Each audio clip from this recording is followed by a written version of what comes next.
Welcome to the only daily podcast focusing on compliance news of the day. Each morning, start your day with a cup of coffee and Tom Fox, the voice of compliance, to hear about 4 of the top compliance, corruption, or leadership stories you will need to start your day.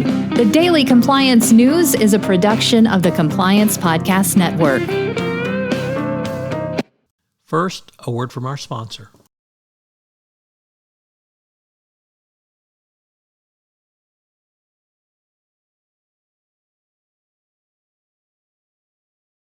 The Daily Compliance News for February 25, 2023, the Ozy Fraud Edition. We begin with that story as Ozy Media Chief Executive Carlos Watson was indicted on charges of repeatedly lying to investors and lenders about core aspects of the company's business, crippling a crippling blow to a once promising startup.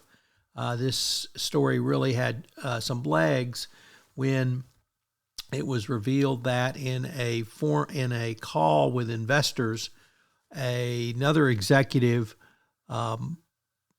tried to impersonate a Google executive and relate to Goldman Sachs that a multi-million-dollar contract had been agreed to by Google and Ozy Media. It was all fabrication.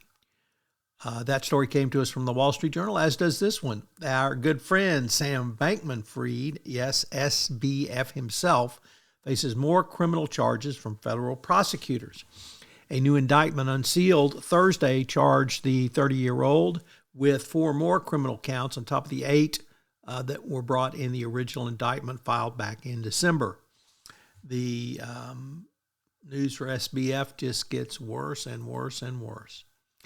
Next up from the Wall Street Journal, once again, this time Risk and Compliance Journal, Mingy Sun reporting that the New York Attorney General's office has sued cryptocurrency platform CoinEx, alleging it failed to register as a securities and commodities broker and misrepresented itself as a crypto exchange.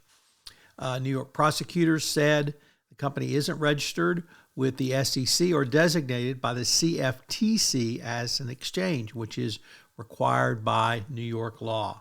So the fast and loose Wild West that crypto is seeing that regulatory aspects applied to them when apparently they didn't think that was the truth.